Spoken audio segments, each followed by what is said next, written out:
नमस्कार दोस्तों, आप सबका स्वागत है हमारे इस YouTube चैनल में। फ्रेंड्स, इससे जस्ट पिछले वाले वीडियो में हमने आपसे डिस्कस किया था what is the purpose to solve MCQ, multiple choice questions जो यूपीएससी में पूछे जाते हैं। इस तरह के सवाल के पूछने के पर्पस क्या है, इस पे मैंने आपको विस्तार से बताया है। इसी कड़ी में आज जिस टॉपिक पे हम बात कर रहे हैं वह है what is the strategy to solve MCQ मतलब मल्टीपल चॉइस क्वेश्चंस। एक बात याद रखिएगा कि एग्जामिनेशन हॉल में जो हम मल्टीपल चॉइस क्वेश्चंस को सॉल्व करते हैं वह दो चीज़ों का कॉम्बिनेशन होता है। पहला चीज़ है, जिस टॉपिक से सवाल पूछा गया है, जिस सब्जेक्ट से सवाल पूछा गया है, उस पे हमारा सॉलिड अंडरस्टैंडिंग हो। सॉलिड अंडरस्टैंडिंग, अगर आपको उस चैप्टर पे, उस टॉपिक पे कंसेप्चुअल क्लैरिटी नहीं है, उसके बारे में आपको फैक्ट एंड इन्फॉर्मेशन मालूम नहीं है, और आप चाहेंगे कि on the basis of strategy आप उस क्वेश्चन को सॉल्व करके सही आंसर निकाल लेंगे, ये संभव नहीं है। यूपीएससी में खास करके तो बिल्कुल संभव नहीं है।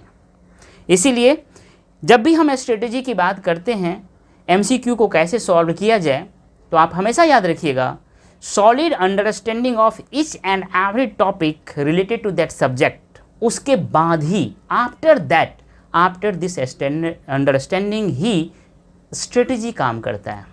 हम ये मान के चलते हैं कि आप से जो हम बात कर रहे हैं स्ट्रेटजी को लेकर के, तो आपका पहले से ही सॉलिड अंडरस्टैंडिंग अपने टॉपिक और सब्जेक्ट पे होगा।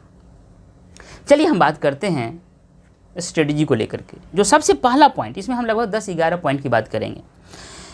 जो सबसे पहला पॉइंट है, बहुत ज़रूरी है, हर किसी से मैं रिक्वेस्ट करना चाहता हूँ कि रीड केयरफुल्ली। क्या मतलब होता है रीड केयरफुल्ली का? मतलब ये होता है कि उस क्वेश्चंस में जितने भी वर्ड दिए हुए हैं, उसमें जितने भी सेंटेंसेस दिए हुए हैं, और जो पैराग्राफ है, और जितने स्टेटमेंट है, ऑप्शंस है, उसको ऐसे पढ़िए जैसे कि आप संवाद कर रहे हैं, कन्वर्सेशंस के मुद्रा में हैं, आप एम्पैथेटिक लिसनिंग के मुद्रा में है, आप समझना चाहते हैं, है ना। सिंपैथी और एम्पैथी में अंतर होता है।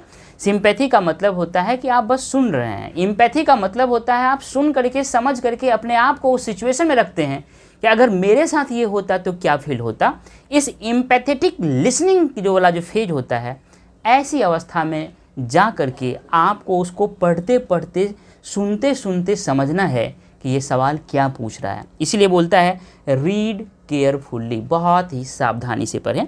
मैं कहता हूँ कि जब भी आप पढ़ें तो आप पेंसिल या पेन रख करके हमेशा एक एक वर्ड पे आपका पेन जाना चाहिए, चाहे वो इज हो या आर हो, छोटा छोटा जो भी वर्ड हो उस पे भी आपका पेन और पेंसिल जानी चाहिए।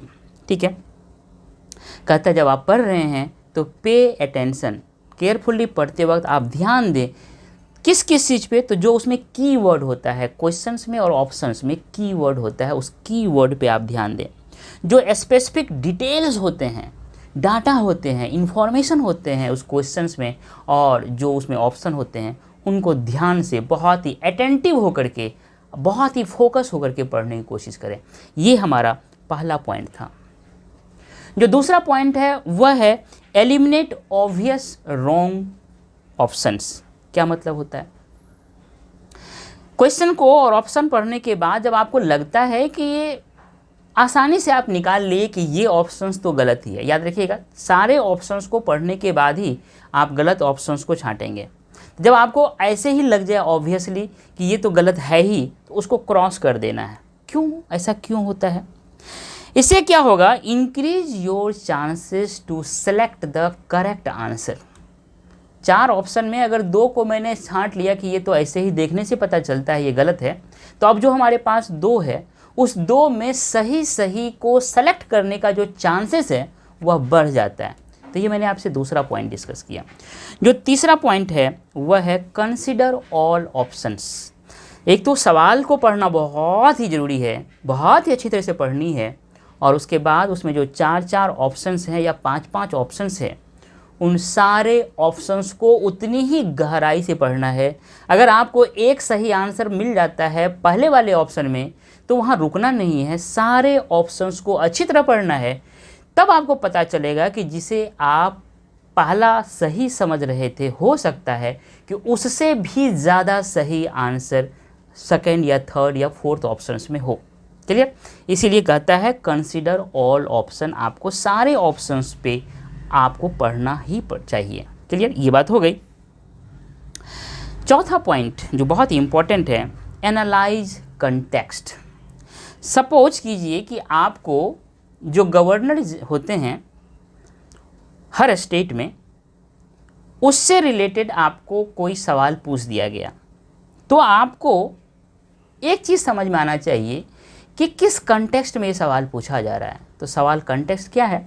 अभी जो governor of West Bengal and chief minister of West Bengal, governor of Tamil Nadu and chief minister of Tamil Nadu, या इस तरह के और जो चीफ मिनिस्टर और गवर्नर के बीच जो टसल चलता है, इस कंटेक्स्ट को ध्यान में रख कर के ये सवाल पूछा गया है।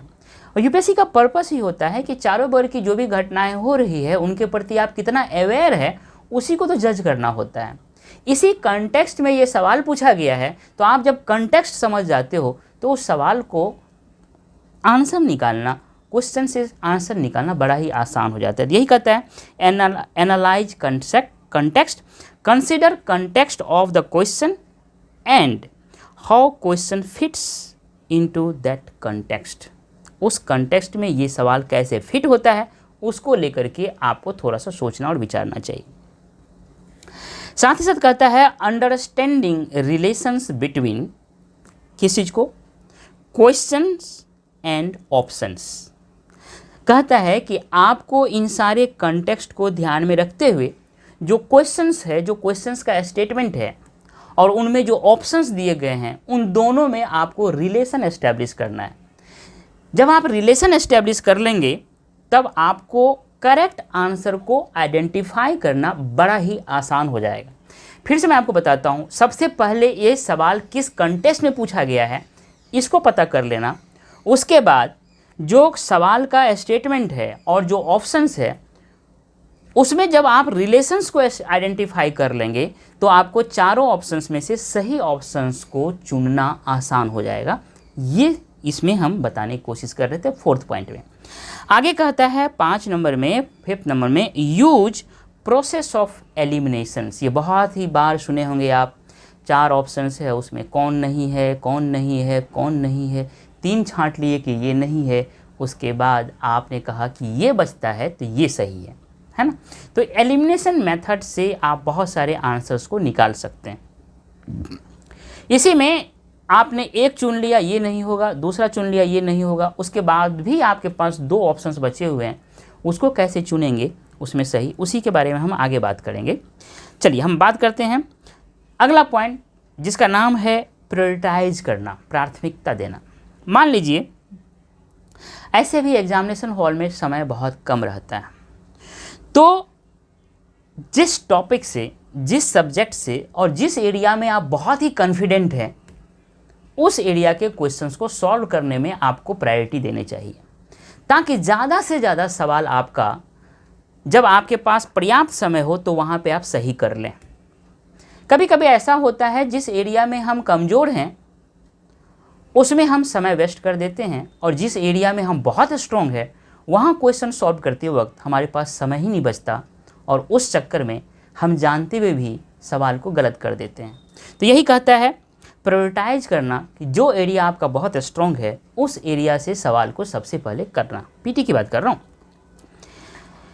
7th point is very important and ये कहता है अवॉइड ओवर थिंकिंग। हमारा अंतरात्मा कहता है कि यही आंसर है, पहला जो हमारा थॉट प्रोसेस आया है वो भी कहता है यही आंसर, लेकिन हम कुछ ज़्यादा ही सोचने लगते हैं, ओवर थिंकिंग होता है इसको, है ना। हमारा जो पहला थॉट है उसी को हमारा सेकंड थॉट काटना शुरू कर देता है, क्योंकि सेकेंड थॉट जैसे ही हमने सोचा, दैट्स कॉल्ड ओवर थिंकिंग। तो कहता है ये ओवर थिंकिंग को अवॉइड कीजिए। तो ये हमने आपसे 7th पॉइंट पे बात किया। और बातें हैं जो बहुत ही इंपॉर्टेंट है, उसमें जो अगला है कंसिडर सिमिलरिटीज़। ये बहुत ही इंपॉर्टेंट है। जब आप दो ऑप्शंस को निकाल लिए कि ये दोनों गलत है, दो ऑप्शंस और बचे हुए हैं और दोनों एक जैसा लगता है, कंडीशन ये है कि दोनों एक जैसा लगता है, दोनों में सिमिलरिटीज़ है, तब इसको कैसे सॉल्व करें, कैसे यहाँ आंसर निकालें। कहता है इन दोनों ऑप्शंस में आपको डिफरेंसेस निकालना है। लगता तो है सिमिलर है, लेकिन वहीं पे आपको अपना क्रिटिकल थिंकिंग को यूज करना है, एनालिसिस प्रोसेस को यूज करना है। पिछले वीडियो में बताया था एनालिसिस क्या होता है, छोटे छोटे टुकड़ों में बांटना, हर टुकड़े को इवेल्युएट करना और फिर हर टुकड़े को कंपेयर करना। जब आप ऐसा करेंगे तो आसानी से आप डिफ्रेंशिएट कर लेंगे। जब लगे कि ये दो ऑप्शन बहुत ही सिमिलर है और आंसर निकालना है, दोनों में से किसी एक को बताना है कौन आंसर है, तब आपको दोनों में डिफरेंस भी निकालना बहुत ज़रूरी है। डिफरेंस निकाल लेंगे तब आपको पता चलेगा कि यही सही आंसर है। क्लियर? तो डिफरेंस करना बहुत ज़रूरी है। आगे, use knowledge and educated gas. क्या मतलब होता है? दो तो निकाल लिए कि ये गलत है, दो बचा हुआ है, तो यहाँ पे अनएजुकेटेड गैस नहीं करना है, मूर्खों वाली गैसिंग नहीं करनी है। एजुकेटेड एंड नॉलेज को यूज करते हुए आपको अनुमान लगाना है। इसलिए मैं बोलता हूँ कि जो लोग बोलता है तुक्का है, लक है, वो बेवकूफ़ है ना। वास्तव में आप इतनी बढ़िया से, बारीकी से, कंप्लीट सॉलिड अंडरस्टैंडिंग लेके आए हो एग्ज़ाम में उस चैप्टर पे, उसके बावजूद भी एग्जामिनेशन हॉल में क्वेश्चंस को ऐसे ट्विस्ट करके दिया है। उस टॉपिक पे नॉलेज आपको पर्याप्त है, लेकिन क्वेश्चंस ऐसे ट्विस्ट करके पूछा गया है कि आपसे सही सही सीधा सीधा आंसर निकल नहीं रहा है। तो on the basis of the solid understanding of that topic in the new circumstances when the questions is twisted by UPSC, at that moment you have to use your educated or knowledgeable guessing capacity। बात समझ में आई मैं क्या कह रहा हूँ? कि solid understanding जब टॉपिक का हो जाता है एग्जामिनेशन हॉल में, उसी टॉपिक से जब क्वेश्चंस को ट्विस्ट करके पूछा जाता है, उस सिचुएशन में आपको उस सॉलिड नॉलेज के बेसिस पे, उस एजुकेटेड नॉलेज के बेसिस पे आपको गेसिंग करना है और वहाँ पे आंसर निकालना है। यकीन मानिए आपका ज़्यादातर आंसर सही होगा अगर आप इस तरह से गेसिंग करेंगे तो। अगला पॉइंट है मैनेज टाइम। आपको एग्जामिनेशन हॉल में पता है 100 क्वेश्चंस हैं, 200 मार्क्स हैं और 120 मिनट्स हैं। आपको बहुत ही परफेक्टली टाइम को मैनेज करना है ना। और ये सब होगा कैसे? जब आप एग्ज़ाम से पहले बहुत सारे प्रैक्टिस कर लिए होंगे। मैं फिर बोलता हूँ, जब आप बार बार प्रैक्टिस करेंगे, उसी तरह का माहौल बना करके प्रैक्टिस करेंगे जिस माहौल में एग्ज़ाम लिया जाता है ओरिजिनल डे को, तो आपका दिमाग धीरे धीरे बायोलॉजिकली क्लॉक के रूप में सेट हो जाएगा कि आपको पता भी नहीं चलेगा कि हर 30 मिनट में आप लगभग 20 से 25 क्वेश्चन सॉल्व कर लिए, है ना। 2 घंटे का एग्ज़ाम है तो 30 मिनट 30 मिनट 30 मिनट 30 मिनट 4 बार हो गया, तो इसका मतलब हर 30 मिनट में 25 क्वेश्चन सॉल्व हो रहा है। अपने आप आपका ब्रेन जो है ना 25 क्वेश्चन 30 मिनट में ले लेगा। 25 25 25 25 100 30 30 30 30 30 मिनट 30 मिनट 30 मिनट 30 मिनट। इस तरह से ब्रेन इतना सुंदर आपको एडजस्ट कर लेगा। लेकिन वो तब होगा जब आप बार बार प्रैक्टिस करेंगे, तब आपका टाइम मैनेजमेंट बहुत अच्छा हो जाएगा और आप जो क्वेश्चंस हैं उससे फैमिलियर होंगे, एग्ज़ाम के पैटर्न से फैमिलियर होंगे और आप without any fear examination hall में जाएंगे। और एग्जामिनेशन हॉल में जाने से पहले हमेशा ये बोलेंगे, देख लेंगे देख लेंगे देख लेंगे। यही सारी बातें थी जो मैं आपसे शेयर करना चाहता था कि what is the strategy to solve MCQ। मुझे उम्मीद है कि आपको ये सारी बातें बहुत ही अच्छी लगी होगी। इसलिए आपसे मेरा एक हम्बल रिक्वेस्ट है कि हमारे इस चैनल को सब्सक्राइब करें, हमारे इस वीडियो को लाइक करें, अपने दोस्तों के बीच जिनको ज़रूरत हो जिनके पास फीस बियरिंग की कैपेसिटी नहीं है, जो कोचिंग की पैसा या कोचिंग का फीस वो बियर नहीं कर सकते, उन तक हमारे इस वीडियो को शेयर करें, अपना वैल्यूएबल कमेंट दें। मिलते हैं नेक्स्ट वीडियो में। Thank you dear.